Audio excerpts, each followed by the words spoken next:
Crime alert, डरना नहीं मिटाना है। नमस्कार, मैं सुधा चंद्रन क्राइम अलर्ट के आज के इस एपिसोड में आप सबका स्वागत करती हूँ।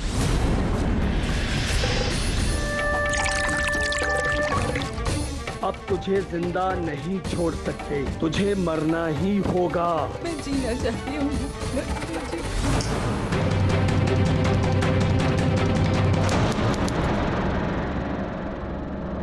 मौत की कगार पर खड़े किसी इंसान की आंखों में कभी आपने झांकने की कोशिश की? उन आंखों में जीने की बहुत तमन्ना होती है। ये भी सच कि जिंदगी एक लंबी लड़ाई है, लेकिन हर इंसान अपने आखिरी दम तक उस लड़ाई को जीतने की कोशिश जरूर करता है। आखिर ऐसा क्या हुआ इस लड़की के साथ कि उसे अपनी जिंदगी की भीख मांगनी पड़ी? आखिर कौन है ये लोग जो इस लड़की की जान के पीछे पड़े हैं? एक सच्ची घटना पर आधारित रिश्तों की एक भयानक सच्चाई से इस कहानी द्वारा हम आपको रूबरू कराने जा रहे हैं। ये ले मेरी चाल। चाल पे चाल, आज मैं होऊंगा माला माल। ये मेरी चाल। मेरे रहते हुए ये कभी नहीं हो सकता। ये रहा मेरा दाव। तुम सबका बाप है मेरा दाव। तेरी यार। हाँ माँ बोल। कहाँ है तू? पत्ते खेलने के लिए अगर पैसे चाहिए ना तो जल्दी घर आ जा। आज तेरे बहन को पगार मिलने वाली है, जल्दी आ जा। वो कभी भी आती होगी। अभी आए माँ। तुम लोग खेलो, मैं भी आया। खेल के जाना। अरे पैसे लेके आ रहा हूँ, तब तक तुम लोग खेलो। देख निदेश, पैसे लेकर ही आना, वरना अपनी शक्ल मत दिखाना। अरे भाई अभी गया और अभी आया, खेल बंद मत करना। आया मैं, जल्दी आना।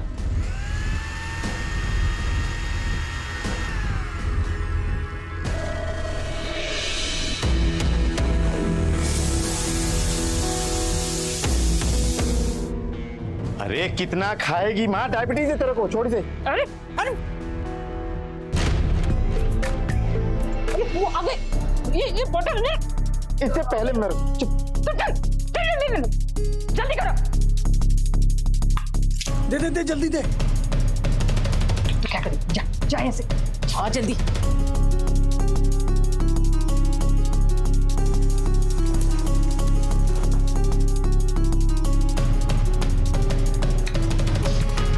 नहीं माँ, इस तरह की जिंदगी जीने से अच्छा है तू मुझे जहर दे दे। अरे कब तक मैं अपनी छोटी बहन की कमाई खाता रहूंगा? भैया नीता, फिर ऐसी बात मत बोलिएगा। अगर मैं आपका भाई होती तो भी आप ऐसी बात बोलते। पर नीता मैं कुछ नहीं सुनना चाहती। मैं जानती हूँ आप कितना ट्राई कर रहे हैं, पर किस्मत ही साथ नहीं दे रही।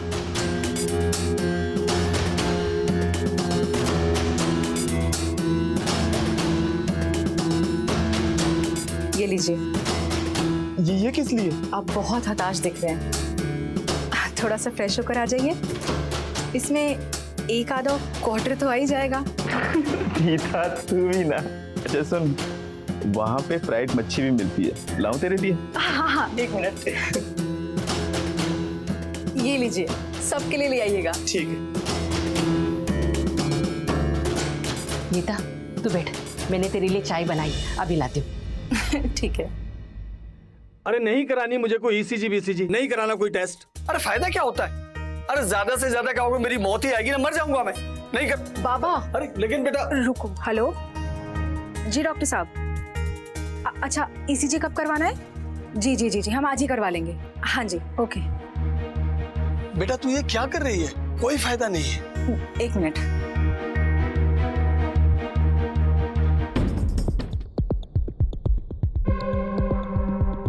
ये लीजिए, और डॉक्टर ने जो भी टेस्ट बोले हैं, ईसीजी जो भी, सब करवा लीजिए प्लीज। एक बात बताऊं बेटा, तू ये अपना पैसा बर्बाद कर रही है, फूंक रही है। कोई फायदा नहीं, इसे तू रख। ये रखिए, मेरे लिए करवा लीजिए प्लीज।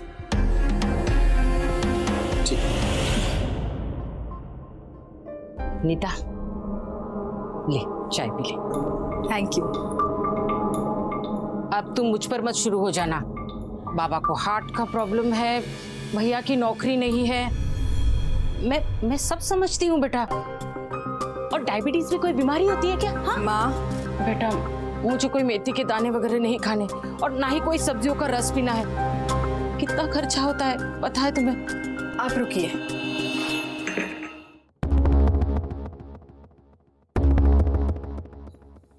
ये पैसे रखिए। ये क्या कर रही है तुम बेटा? हाँ, बीमारी है तो इलाज तो करना होगा ना, और पैसों की चिंता मत कीजिए। आपकी बेटी अभी जिंदा है।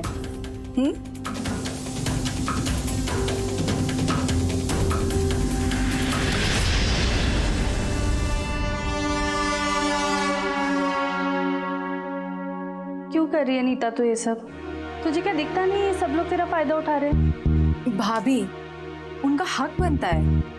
मैं ही तो हूं उनकी अपनी, और किससे कहेंगे? क्या बाबा को हार्ट प्रॉब्लम नहीं है, माँ को डायबिटीज नहीं है, या भैया बेरोजगार नहीं है?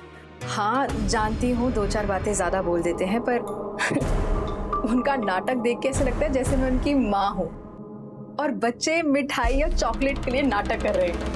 किस मिट्टी की बनी है तू? मिट्टी की नहीं भाभी, मैं चट्टान की बनी हूँ। अच्छा बता, क्या खाएगी? मटर पुलाव। जिम्मेदारियों का बोझ कुछ लोगों को वक्त से पहले परिपक्व यानी कि मैच्योर्ड बना देता है।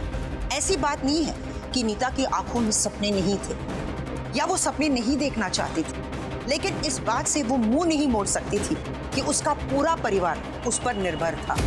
अपने परिवार की परवरिश की जिम्मेदारी निशा का कर्तव्य था। वहीं दूसरी तरफ नीता के पिता, उसकी माँ और उसका भाई दीमक की तरह उसे चाट रहे थे। नीता के लिए जितने भी शादी के प्रस्ताव आ रहे थे वो इसलिए ठुकराए जाते थे क्योंकि वो नहीं चाहते थे कि उसकी बेटी ये घर छोड़कर जाए, क्योंकि अगर नीता ब्याह कर चली गई तो फिर उन लोगों को पालेगा कौन? इन परिस्थितियों में सपने देखना तो दूर, निशा तो चैन से सो भी नहीं पाती थी। पर कहते हैं ना, विधि के विधान को रोका नहीं जा सकता।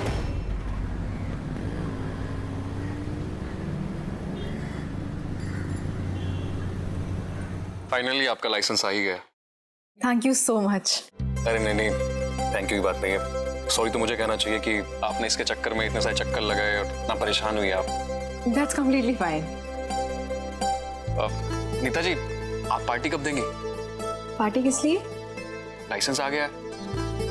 वो कार आने के बाद। आपके पास कार नहीं है? नहीं, फिलहाल तो बस है। तो ठीक है, मेरे पास भी बस ही है। और वैसे ही मैं घर निकल रहा था तो बस स्टॉप तक साथ चल लेते। ठीक है। अच्छा आदित्य जी। जी। आप कुछ पूछना चाहते हैं? जी, वैसे आपको क्या पता मैं कुछ पूछना चाहता हूँ? वो छोड़िए, ये बताइए क्या जानना चाहते हैं? बाबा बिजनेस करते थे, पर लॉकडाउन की वजह से सब कुछ बंद हो गया। सचमुच तुमने बहुत ही दुखदायक समय गुजारा है। तुम्हारे भैया क्या करते? भैया काम की तलाश में है। फिर घर की जिम्मेदारियां कौन संभालता है? मुझ पर ही है। इतनी सारी जिम्मेदारियां होने के बाद भी ये गाड़ी वाला शौक कुछ समझा नहीं। जब से होश संभाला है ना, तब से काम कर रही हूँ, सारी जिम्मेदारियां उठा रही हूँ। वैसे तो सपने देखने की इतनी हिम्मत नहीं हो पाई, पर ये एक छोटा सा सपना कभी पीछे ही नहीं छूटता। एक छोटी सी गाड़ी तो जरूर लूंगी, इसलिए मैंने ड्राइविंग भी सीख ली है। शायद जिंदगी कभी मौका दे दे। हाँ, सचमुच तुम कितनी लकी हो। तुम्हारे पास तुम्हारा परिवार है, मम्मी पापा है। काश मेरा भी परिवार होता, मैं भी उनके साथ सुख दुख बांट पाता। ऐसा तो कोई मेरे पास भी नहीं है जिससे मैं सुख दुख बांट सकूं या जरूरत के वक्त कोई मेरा साथ दे सके। वैसे तुम्हारा ऑफिस कहाँ है? हाँ, MG रोड। मैं यहीं से बस पकड़ती हूँ। ओके। ये कार छोटी है, पर कितने की होगी? ये गाड़ी यही कोई 4-5 लाख। छोटी है पर मुझे पसंद है। ये शायद मेरे बजट में हो सकती है। हाँ, मैं सरकारी नौकर होने के बावजूद भी कभी जिंदगी में गाड़ी ले पाऊंगा या नहीं, भगवान जाने। हम अपनी पसंद भी हमारी क्षमताओं के अनुसार ढाल लेते हैं।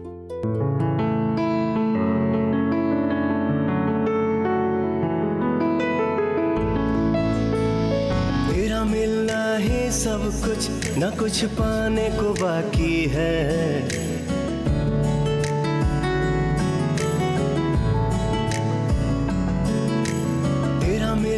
ही सब कुछ, न कुछ पाने को बाकी है। तुझसे ही सांस आती है। जीने के लिए तू काफी है, जीने के लिए तू काफी है।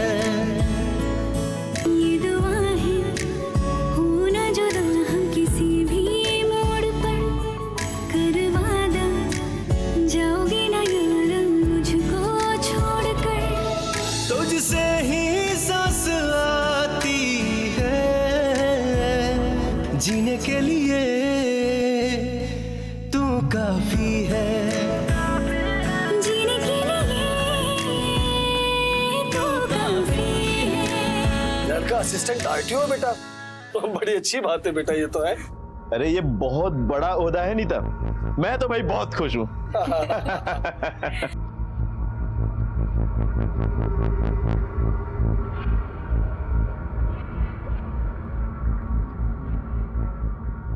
माँ, तुम खुश नहीं हो? कैसी बात कर रही हो बेटा? तुम्हारे अच्छे घर में शादी होने जा रही है। एक माँ के लिए इससे अच्छी खबर क्या हो सकती है? तो बस यही सोच रही थी कि क्या सोच रही थी? तू शादी करके चली जाएगी, फिर हमारा क्या होगा? हमें कौन संभालेगा? इस घर के तुम्हारे सर पर कितनी जिम्मेदारी है। बाबा को हार्ट का प्रॉब्लम है, मुझे डायबिटीज है, और भाई बेरोजगार है। ऐसे में तू चुप कर। बड़ी मुश्किल से इस घर में एक अच्छी खबर आई है और तू ऐसे मौके पर इतनी मनहूसियत भरी बात लेकर बैठ गई है। बाबा, माँ ठीक ही तो बोल रही है। मेरे प्रोविडेंट फंड के जो पैसे हैं ना, 2 लाख रुपए, वो मैं आप सबको दे दूंगी। और फिर जब घर बच जाएगा ना, तो फिर घर से काम करूंगी। आप लोगों को कभी कमी नहीं होगी। हमने पिछले जन्म में ऐसा क्या पाप किया था जो शादी के बाद भी बेटी पर बोझ बने रहेंगे? माँ, ऐसा क्यों सोचती है?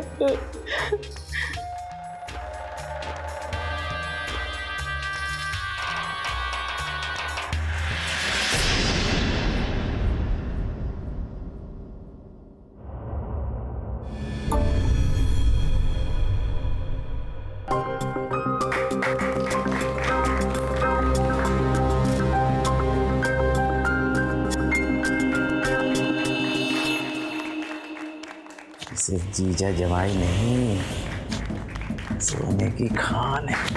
बिल्कुल सही कह रहा है ये। देखना जीवन में कितने मजे आने वाले हैं।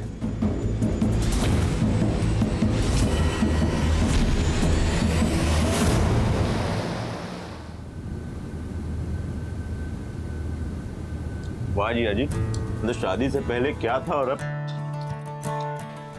मतलब 2 दिन में ये जगह एक बैचलर आदमी के मकान से बसा बसाए घर लगने लगा है। हाँ सही कह रहे हो नितेश, मुझे बीते 2 दिनों से कुछ बदला बदला लग रहा है प्यारा सा। सब तुम्हारी बहन का कमाल है। हमारी बहन है ही ऐसी। अच्छा ये काम था आपसे। हाँ बोलो।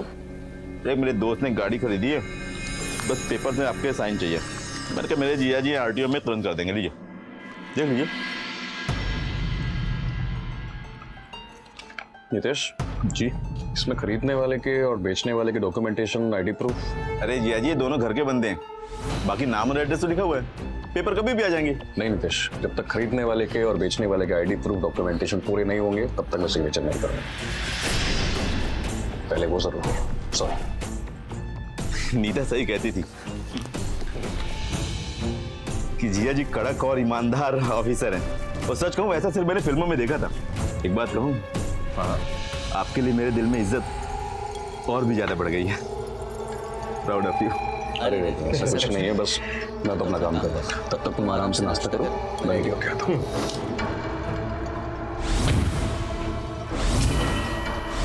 भैया चाय।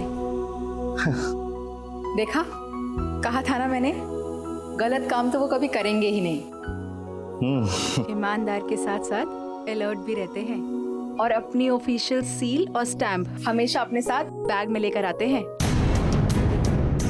ताकि कोई पीछे से उसका गलत इस्तेमाल ना कर ले।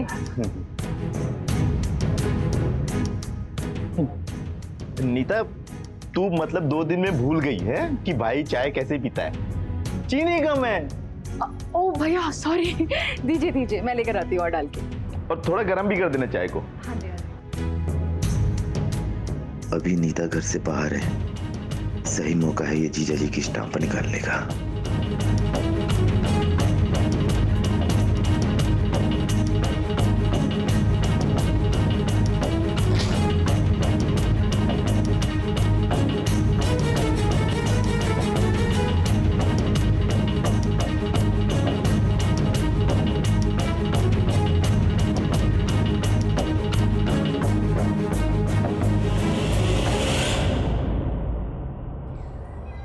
स्टैम्प ठीक है, पर सिग्नेचर का क्या? सिग्नेचर का क्या? सिग्नेचर अभी लो, ये लो, ये तुम्हारे सिग्नेचर। देखा? देख, एकदम ओरिजिनल यार सिग्नेचर। हाँ बे, फिर क्या सोचते? स्कूल कॉलेज में मैंने कुछ नहीं सीखा। ये ले 6000। अगर ऐसे ही काम करते रहेगा ना तो महीने के 40-50 हजार कमा लेगा।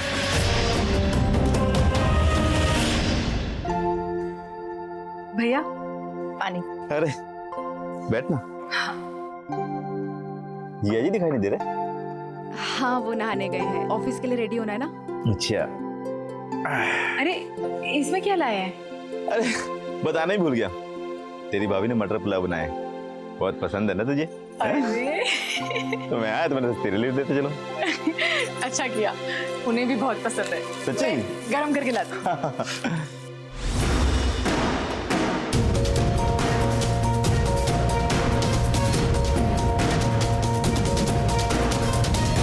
एक जोंक की तरह नीता का भाई नितेश उसका खून चूस रहा था और अब आदित्य को अपने जालसाजी का वो शिकार बना रहा था। पैसे कमाने का बहुत आसान जरिया मिल गया था उसे और अब पैसों की भूख दिन ब दिन उसकी बढ़ती चली जा रही थी। और नितेश ने ना सिर्फ आदित्य के स्टैंप और सील को चुराया, बल्कि बाकायदा उसकी सिग्नेचर की नकल भी उतारने लगा। अब इस नकली स्टैंप और सील के दम पर वो गैर कानूनी तरीके से गाड़ियों की परमिट्स बनाने लगा था। लेकिन बहुत जल्द एक इन्वेस्टिगेटिव पत्रकार को इस बात की भनक पड़ गई कि गैर कानूनी तरीके से गाड़ियां पास हो रही हैं। कौन कहेगा कि हम आरटीओ असिस्टेंट के ससुर हैं? शादी से पहले भी हम चाय के साथ बिस्किट खाते थे और आज भी हम चाय के साथ बिस्किट ही खा रहे हैं। बड़े डिग्गी हाक रहे थे ना बाप बेटे, हाँ? ऐश की दरिया में गोते लगाएंगे। अरे लगाओ गोते। 18वीं सदी का आदमी है वो, कोई ऊपरी कमाई नहीं है उसकी, ना ही पैसा देता है जितना नीता हमें देती थी। इससे क्या होगा? पहले जो होता था वही होगा।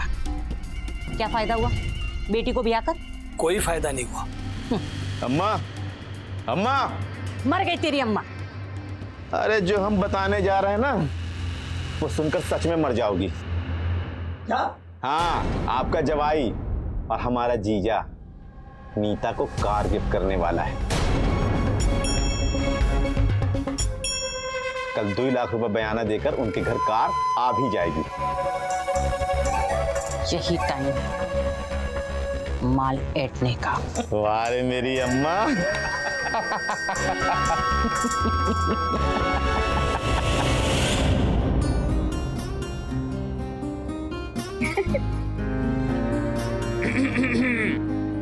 ये लीजिए मैडम, बंदा आपकी खिदमत में हाजिर है। अरे आज इतनी खातिरदारी क्यों? खास आपके लिए। ये लीजिए। ये क्या है? तुम्हारी ड्रीम कार का कोटेशन। तुम्हारे बर्थडे पर मेरी तरफ से गिफ्ट। अब कल ही जाके कार का एडवांस दे आएंगे। माँ बाबा, भैया भाभी, सबको भी साथ ले जाएंगे। आदित्य, अगर हम दोनों वहां जाए तो वो हमारा मोमेंट है ना। कार आ जाएगी तो हम उन्हें भी दिखा देंगे। अरे लेकिन माँ बाबा के आशीर्वाद के बिना ये सब कैसे पॉसिबल हो पाएगा? आशीर्वाद तो हमेशा हमारे साथ है ना, तो ये हमारा मोमेंट नहीं है। अच्छा, हमारा मोमेंट? हमारा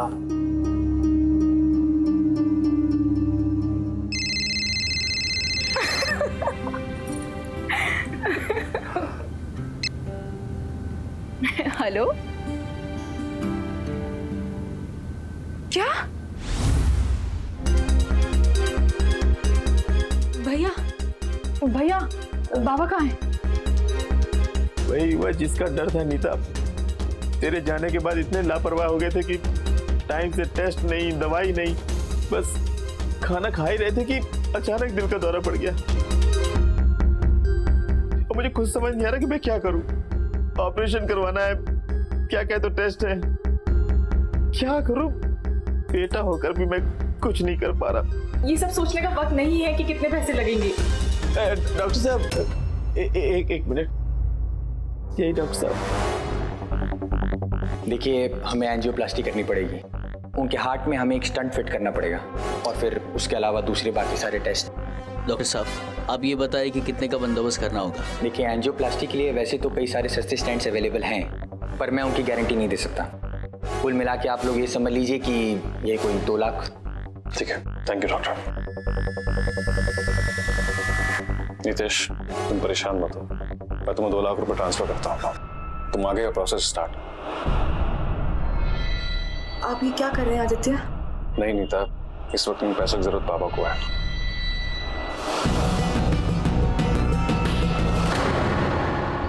कैसी तबीयत है बाबा? ठीक हूँ बेटा, बस मैं ये सोच रहा हूँ कि दामाद जी का एहसान मैं कैसे चुकाऊंगा। क्या बाबा, आपने ये सब कह के मुझे फिर से पराया कर दिया? मैं आपके सगे बेटे जैसा नहीं?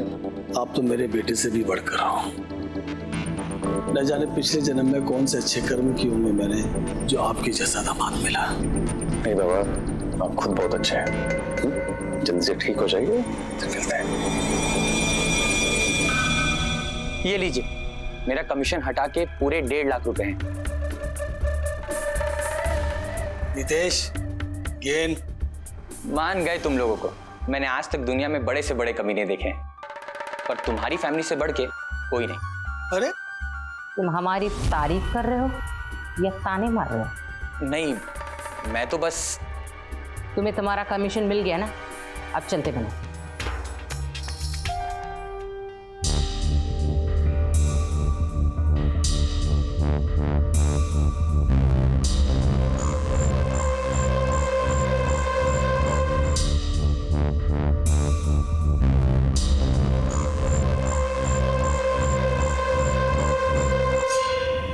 आदित्य, मैंने अपनी कंपनी में बात कर ली है। उन्होंने मुझे वर्क फ्रॉम होम के लिए भी अलाउ कर दिया है।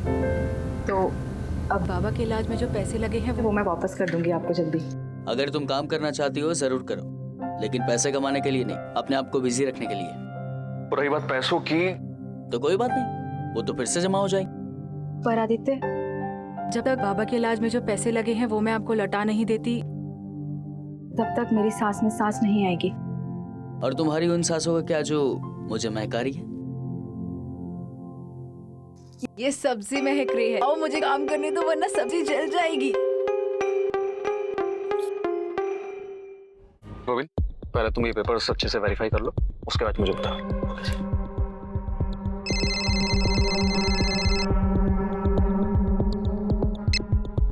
हेलो, हाँ माँ। क्या क्या वो? निकल रहा हूँ, अभी निकल। हाँ, नहीं, आप परेशान मत होइए, नीता को नहीं बताऊंगा, परेशान हो जाएगी। हाँ, ठीक, बस अभी आता ही।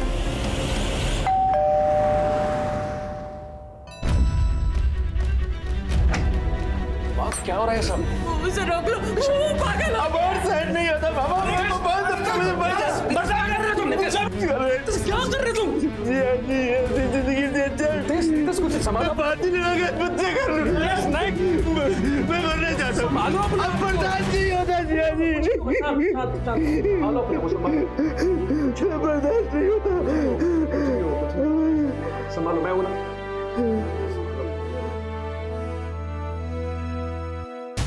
जीवन में पहले से मुसीबत थोड़ी कम थी क्या? जो एक नई मुसीबत ने हमें आकर घेर लिया है। बाबा, लेकिन हुआ क्या है? भगवान ने पहले से ही हमसे सब कुछ छीन लिया। अपना कहने के लिए बस एक घर, ये घर ही बचा था, और अब ये घर भी। सरकारी नोटिस आई है, वो हमने प्रॉपर्टी टैक्स नहीं भरा ना, हम एक साथ 1 लाख रुपया कहाँ से आएंगे?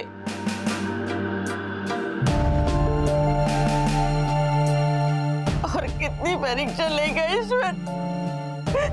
कितनी परीक्षा? इसीलिए तो मैं मरना चाहता था। अरे माँ, आप लोग घबराइए। वैसे तो मैं किसी भी कर्ज के खिलाफ रहता हूँ, लेकिन मैं लोन ले लूंगा। आप लोग बेफिक्र रहिए, मैं टैक्स पे कर दूंगा। लेकिन बेटा, अगर ये सब नीता को पता चला तो वो... अरे माँ, आपने मुझे बेटा कहा है तो विश्वास कीजिए, नीता को किसी भी कीमत पे कोई बात पता नहीं चलेगी। हमारे बाद ये घर सिर्फ नितेश का नहीं, नीता और तुम्हारा भी है। हाँ माँ, अरे माँ ऐसे हाथ मत जोड़िए प्लीज। अब नहीं, सब ठीक हो जाएगा।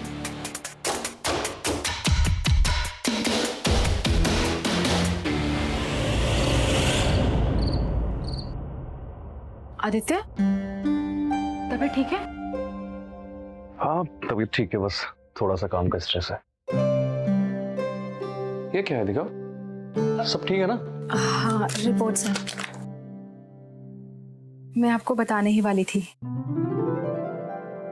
अरे मैं बाप बनने वाला हूँ। I am so happy. Thank you thank you thank you thank you thank you so much. एक काम करते हैं, माँ बाबा को फोन लगाते हैं।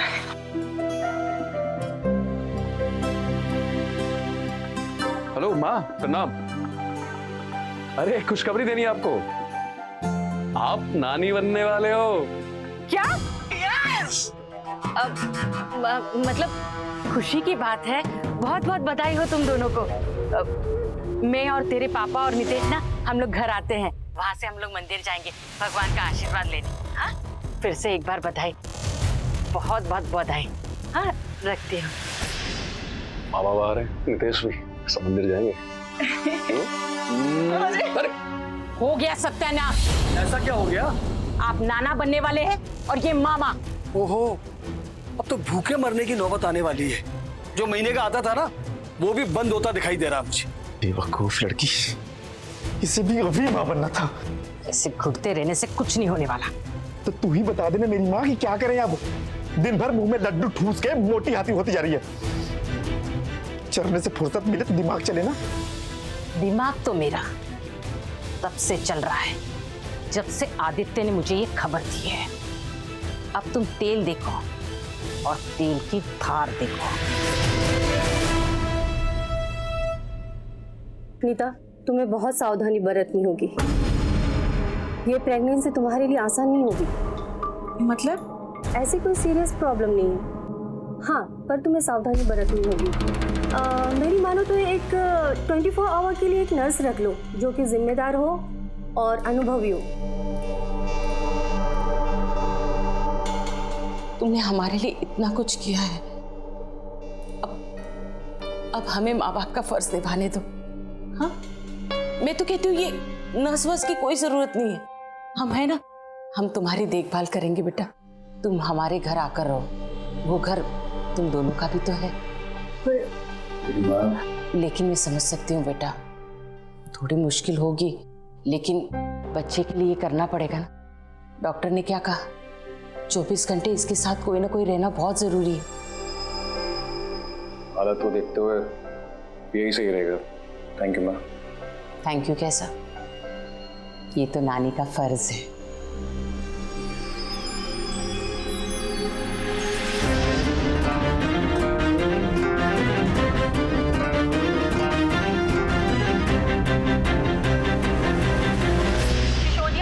सामने एक स्कूल बस में आग लगने के कारण 25 मासूम बच्चों सहित बस ड्राइवर की मौत हो गई। हमारी जानकारी के अनुसार वो बस चलाने लायक थी ही नहीं, फिर भी बस के मालिक को अगले आने वाले 5 सालों तक बस चलाने की परमिट मिली हुई थी। सवाल ये है कि आखिर ऐसी खतरनाक बस के मालिक को परमिट मिला तो मिला कैसे? ये एक जांच का विषय है। अरे तू ये क्या देख रही है? ऐसे वक्त में ऐसी खबरें नहीं पढ़ते, बच्चे पे असर होता है बेटा। हाँ? लो दूध पी।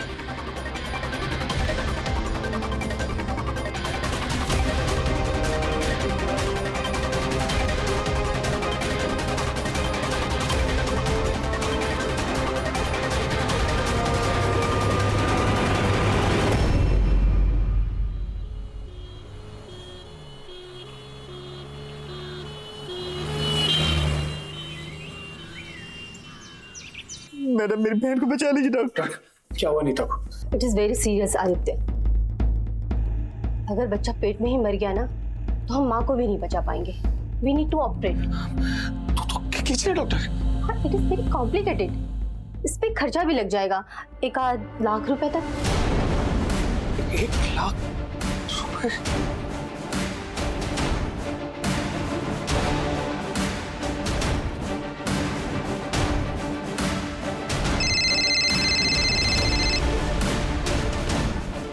हेलो, अजय सिंगर बोल रहा हूँ, आरटीओ एजेंट। देखिए मैं इस वक्त कोई भी बात करने के मूड में नहीं हूँ। आदित्य साहब, मुझे आपकी परेशानी का पता है। मुझे पता है आपको 1 लाख रुपए चाहिए, वो आपको मिल जाएंगे। क्या क्या मतलब? मतलब आदित्य साहब देखिए, मेरे कुछ ट्रक हैं, मुझे उनका परमिट चाहिए। आप मेरा काम कर दीजिए, आपको पैसे पहुंच जाएंगे। ऐसा सौदा आपको मिलेगा नहीं आदित्य साहब, सोच लीजिए। आदित्य, हमें जल्दी फैसला लेना होगा। हमें सर्जन और एंथेस्टिक को भी बुलाना पड़ेगा। ओके डॉक्टर, आप ऑपरेशन की तैयारी कीजिए, तब तक मैं अरेंजमेंट करता हूँ। और कितनी मासूमों की चीख सुनकर जागेगी ये सरकार? आखिरकार कौन लेगा इन नन्ही जानों की जिम्मेदारी? गिन लीजिए साहब, पैसे पूरे हैं, जल्दी से साइन कीजिए।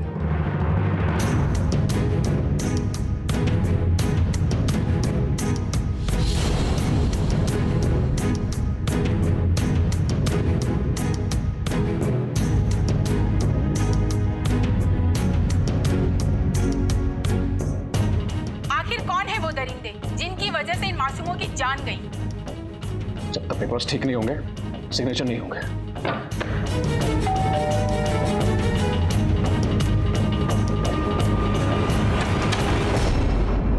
मिस्टर सिन्हा जी, आपके खिलाफ अरेस्ट वारंट है। क्या बात कर रहे हो? क्या क्या है मैंने? गलत गाड़ियों का परमिट देने से पहले एक बार सोच लेना चाहिए था मिस्टर सिन्हा। नामुमकिन है। असिस्टेंट आरटीओ ना मिस्टर सिन्हा? बस के परमिट पे आप ही का स्टैंप और सिग्नेचर है मिस्टर सिन्हा। बताओ तुम्हारे स्केल में और कौन कौन शामिल है? आप मेरा विश्वास कीजिए, मैंने कोई गलत काम नहीं किया है। तुम्हारे इस परमिट पे सिग्नेचर और स्टैंप क्या हाई में उड़ क्या है? ये मेरे सिग्नेचर नहीं है। मैं सिर्फ इतना जानता हूँ कि मेरे स्टैंप को कॉपी किया गया है। मेरे साथ षड्यंत्र रचा जा रहा है।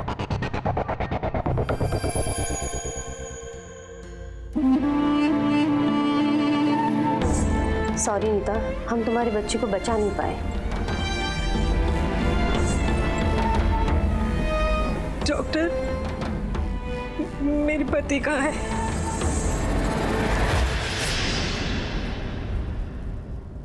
अभी अभी मिली ताज़ा अपडेट के अनुसार आदित्य सिन्हा का कहना है कि परमिट पर मौजूद दस्तखत, स्टैम्प सब कुछ नकली है और उससे एक षड्यंत्र का शिकार बनाया गया है। नीता बेटा, तू होश में आ गई। भगवान का लाख लाख शुक्र है। माँ,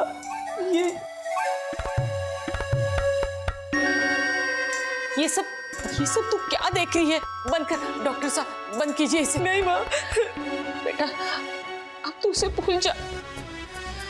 सारी सच्चाई सबके सामने आ गई। बहुत ईमानदार बनकर फिरता था ना वो, मासूम माओ की बददुआ लगी है उसे, जो तेरे साथ ये सब हो गया। हाँ बेटा, ये सब उसी की वजह से हुआ है। खुद षड्यंत्र रच रहा था और कह रहा है कि दूसरों के षड्यंत्र का शिकार हो गया। कमीना।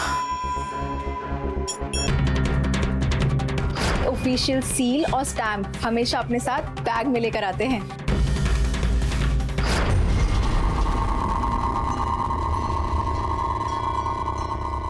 क्या हुआ बेटा? तुझे कुछ चाहिए बेटा? क्या हुआ?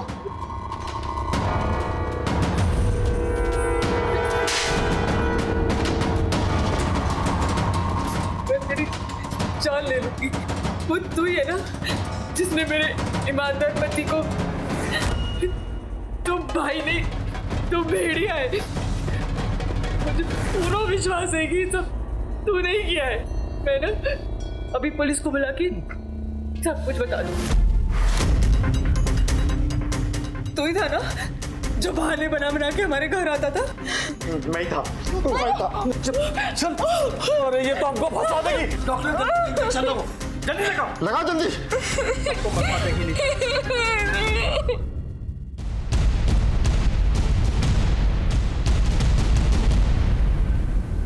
मेरी पत्नी का मिसकैरेज हुआ है, वो बहुत परेशान होगी, मुझे उससे मिलने दीजिए प्लीज। मैं आप लोगों के आगे हाथ जोड़ता हूँ प्लीज। आप लोग मेरी बात को समझिए सर, मेरे साथ बहुत बड़ी घटना हुई है, समझने की कोशिश कीजिए सर। एक काम करो, इनका स्टेटमेंट ले लो, फिलहाल लेना अभी जाने दो, पर ध्यान रहे ये शहर छोड़ के बाहर नहीं जाए। हाँ नहीं, बात करते हो। अरे किधर किधर किधर किधर किधर? मुझे अभी इस वक्त नीता से मिलना। पर नीता तुमसे नहीं मिलना चाहती। मैं नीता से बिना मिले कहीं नहीं जाऊंगा। तुम जाओ यहाँ से। बोला ना नीता तुमसे नहीं मिलना चाहती। जबरदस्ती का निकाल इधर से। जाओ यहाँ से। नीता से मिलना है। चल बाद में बात करता हूँ। चल आई बंद कीजिए। दरवाजा खोलो, दरवाजा खोलो। नीचे छोड़ दो। फोन दे मुझे, ये ऐसे नहीं मानेगा। फोन दे, मैं पुलिस को ही फोन करती हूँ। क्या बात करोगी? हेलो इंस्पेक्टर साहब, वो आदित्य ना घर आकर गुंडागर्दी कर रहा है। हाँ, आप लोग प्लीज जल्दी आइए। हाँ इंस्पेक्टर साहब।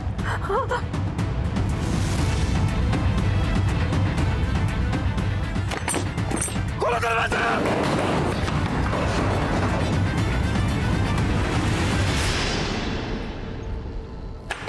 दरवाजा खोलिए। Police police. क्या हुआ मैडम? इंस्पेक्टर साहब, अच्छा हुआ आप आके। ये आदमी यहाँ आकर गुंडागर्दी कर रहा था और मेरी बेटी ने जब इसके साथ जाने से मना कर दिया तब इसने इतने जोर से उसके सर में मारा कि वो बेहोश हो गए। आप खुद चल कर देखिए, चलिए। क्या हो नीता को? इससे मारा नीता को? पकड़ कर रखो इसे।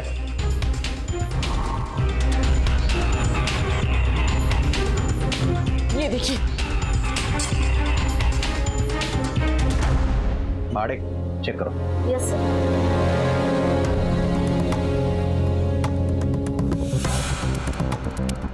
सर, इसके सिर पे चोट लगी है। अब उसको बेल मिलना भी मुश्किल है।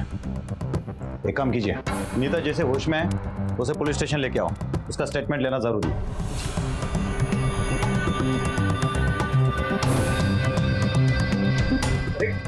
आप लोग मेरी बात मान क्यों नहीं रहे? मैं कब से नहीं किया है।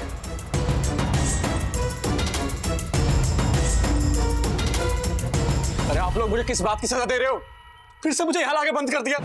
मुझे मेरी बीवी से मिलना है, बहुत बीमार है, समझने की कोशिश करो, मुझे बाहर निकालो यहाँ से। नीता का स्टेटमेंट है?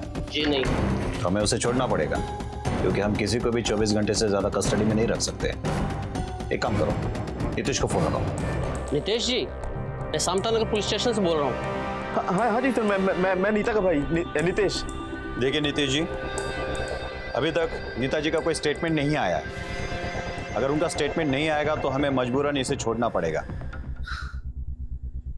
अम्मा, क्या हुआ? 24 घंटे का नीता का स्टेटमेंट पुलिस को नहीं दिलाया ना, तो आदित्य को बेल मिल जाएगी। क्या? हाँ, इसलिए नीता की पुलिस से बातचीत करवानी ही पड़ेगी। क्या करे कुछ समझ में नहीं आ रहा। ये तो एक नई मुसीबत खड़ी हो गई। पुलिस को अगर शक हो गया तो वो नीता को हॉस्पिटल ले और वहाँ हमारा पहला फाश जरूर हो जाएगा कि पूरे नीता को बेहोशी दे दी। और वो अगर होश में आ गई और हम तीनों के खिलाफ बयान दे दी तो हम तीनों जेल में। नहीं, ऐसा नहीं हो सकता। ऐसा ही होगा अम्मा। तो क्या करें? एक ही रास्ता है, न रहेगा बांस न बजेगी बांसुरी।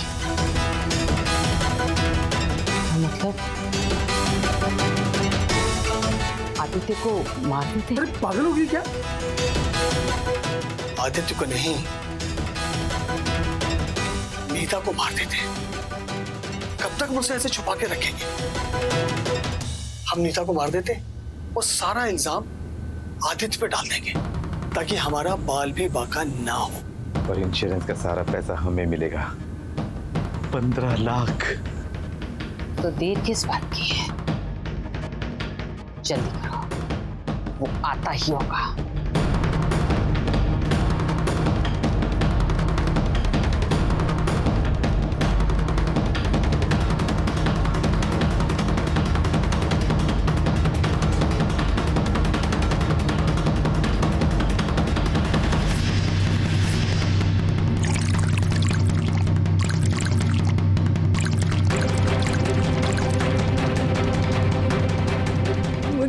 ना रो, अब तुझे जिंदा नहीं छोड़ सकते। अब तुझे जिंदा नहीं छोड़ सकते। मैं जीना चाहती हूँ, मुझे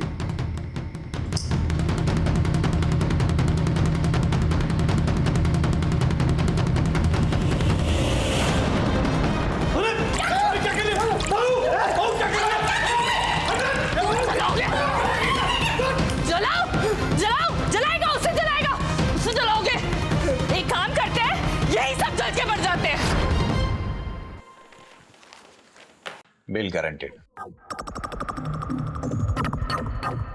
मैंने आपकी बेल आप ही के पैसों से कराई है, जो उनके माँ बाप ने झूठ बोलकर इनसे लिए थे। नीता ने सबके लिए सब कुछ किया, बट फिर भी इन लालची भेड़ियों का मन ही नहीं भरता है। आई थिंक मुझे जाना चाहिए, क्योंकि नीता को उन्होंने बेहोश करके रखा हुआ है। आप लोग बस जल्दी आ जाइएगा प्लीज। हाँ इंस्पेक्टर।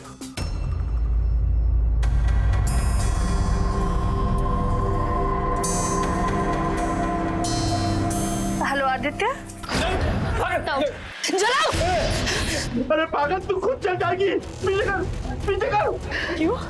ठीक ही तो बोल रही है भाभी, साथ नहीं चलते ना। मैं ही जला देती हूँ। जलाओ। अरे तू क्या बात कर रही है नीता? मैं तेरा पापा हूँ ना बेटा, पापा हूँ ना, ऐसे नहीं करते बेटा।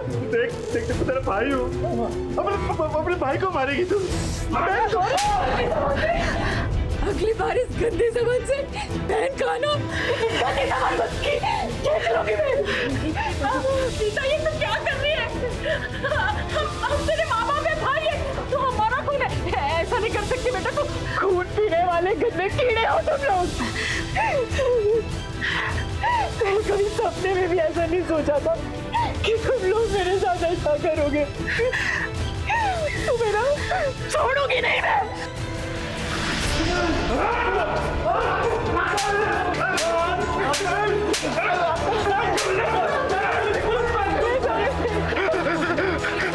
इंस्पेक्टर साहब, ले जाइए सबको। ले चलो इसे। बैठो, बैठो।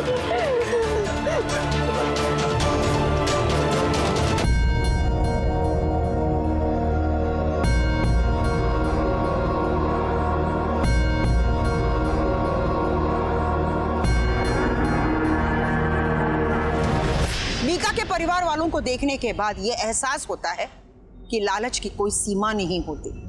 लालच के सामने खून भी पानी बन जाता है। वैसे तो यही कहते हैं कि हर इंसान के लिए उसका परिवार ही सपोर्ट सिस्टम होता है, लेकिन नीता जैसी न जाने कितनी बदकिस्मत लड़कियां हैं जिसका परिवार दीमक की तरह अंदर ही अंदर उन्हें तिल तिल कर मारता है। खैर, नीता को तो इस बात की भनक लग गई थी, उसे शक हो गया था, इसलिए अपने परिवार वालों के खिलाफ उसने आवाज उठाई, लड़ाई भी लड़ी। लेकिन नीता जैसी न जाने ऐसी कितनी मासूम लड़कियां हैं जो चुपचाप ये सब कुछ बर्दाश्त करती हैं। ऐसी शोषित पीड़ितों का हौसला बढ़ाना सिर्फ हमारा ही नहीं बल्कि इस समाज का भी कर्तव्य है, क्योंकि ये समाज भी हमारा ही परिवार है। इसी विचार के साथ मैं सुधा चंद्रन आपसे विदा लेती हूँ, इस वादे के साथ कि अगले एपिसोड में हम फिर मिलेंगे एक नई कहानी के साथ। देखते रहिए क्राइम अलर्ट, डरना नहीं, मिटाना है। जय हिंद।